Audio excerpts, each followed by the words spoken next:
클라리베이는 기계화학적 정맥 폐쇄술이라고 그러는데 미국에서는 베나실보다 먼저 출시됐지만 국내에서는 이제 7월부터 시판이 허용됐고요. 예전에는 고열로 치료하는 그 레이저 고주파 치료가 있었고, 그다음에 화학적으로 치료하는 베나실 치료가 있었는데 그 중간 단계라고 보면 됩니다.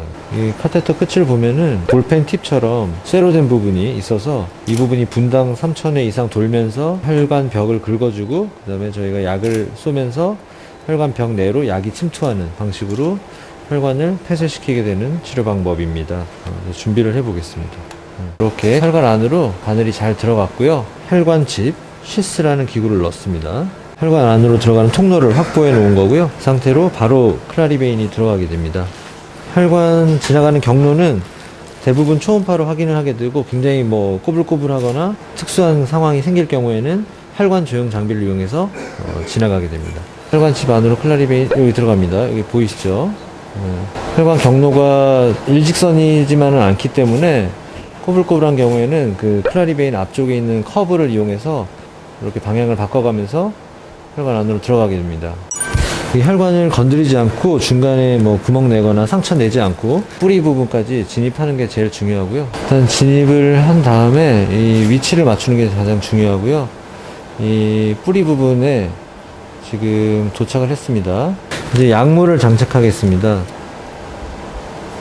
여기가 혈관 뿌리 부분이고, 이 반짝거리는 제가 움직이는 게 이게 이제 클라리베인 카테터입니다.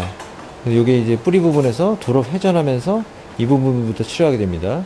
이 뒷부분은 이 아랫부분 여기는 신부정맥이라고 중요한 혈관이라서 건드리면 안 되는 부분이고, 여기가 이제 치료하려고 하는 하지정맥 혈관인데, 그 부분을 정확하게 2cm 하방에서부터 치료를 해야지 제일 재발이 없이 폐쇄율이 높습니다.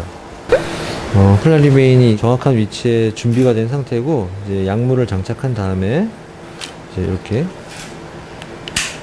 장착을 하게 되면 끝에서 팁이 튀어나와서 그 혈관을 긁을 준비를 하게 된 겁니다. 회전하면서 혈관벽을 긁는 게 보이시죠? 혈관벽에 점점 상처가 나면서 이게 스파즘, 연축이 일어나서 혈관이 좁아지게 됩니다. 오케이, 그만.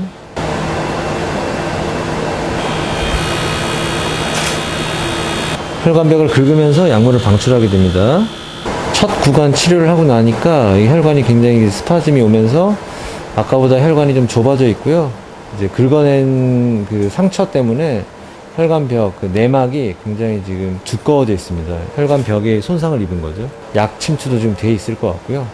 네, 그런 식으로 쭉 아래로 혈관 치료를 진행해 나가겠습니다. 베나실 시술과의 그 시술하면서의 차이점이라 그러면, 그러니까 시술자에 따라서 가변적으로 시술 방법이나 약물 용량이나 혹은 이런 속도라든지 이런 것들을 시술자마다 좀 다르게 좀 적용할 수 있는 장점이자 단점이 있을 수도 있겠고, 환자분 입장에서는 조금 더 진동이나 혈관벽을 긁는 느낌, 소음 등이 좀 신경 쓰이실 수도 있겠습니다. 자, 여기 한 중반까지 치료가 잘 돼 있고요. 약물을 다시 재장전해서 들어갑니다.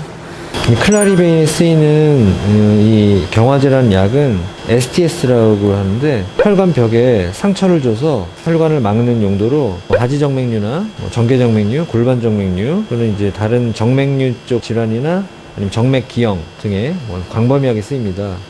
이렇게 기계적으로 혈관벽을 긁어주면서 작용을 했을 때 경화요법만으로 이렇게 하지정맥류를 폐쇄술을 시도했을 때보다 재발률이 훨씬 낮아지고 폐쇄율이 높아지고 완치가 가능하게 됩니다. 물론 이제 클라리베인이 부작용이 없는 건 아닌데 멍이 들 수 있고 혈관염이 생길 수 있는 부작용은 있습니다. 이제 바깥으로 거의 나온 것 같은데, 그러면은 혈관 위치를 확인하고 여기 있고요. 다시 돌려보고, 사실 혈관벽을 긁어준다 그러면 굉장히 자극이 많이 되고 아플 것 같지만, 실제로 대부분의 사람은 혈관벽에는 통증 감각이 없습니다. 그래서 느껴지지 않는데, 아주 가끔 그런 자극이 느껴지는 분들은 아플 수도 있습니다. 그래서 수면 마취는 좀 필요하고요. 다 했습니다. 보시면은 이게 혈관 벽의 껍질이나 내막 같은 것들이, 벗겨진 내막들이 이렇게 딸려 나옵니다. 시술은 잘 깔끔하게 끝났고요. 여기 상처를 보시면은 거의 없죠. 1.5mm 정도 되는 그 바늘 구멍으로 시술을 끝마칠 수가 있습니다. 그리고 환자분은 당연히 이제 깨시면 걸어서 바로 집에 가실 수가 있고요. 물론 이제 6시간 정도는 병원에서 회복 기간, 그리고 정맥의 폐쇄에 의한 부작용들, 급성 부작용들, 혈전이 생기거나 혹은 다리가 붓는지, 이제 출혈이 있는지 등을 확인하고 집에 돌아가시면 되겠습니다.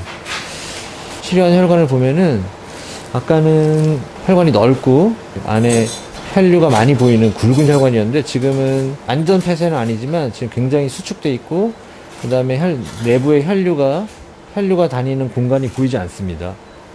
이제 치료가 잘 되어 있는 것 같고요. 일단 완전히 치료가 잘 됐는지는 시간이 좀 지나 봐야 됩니다.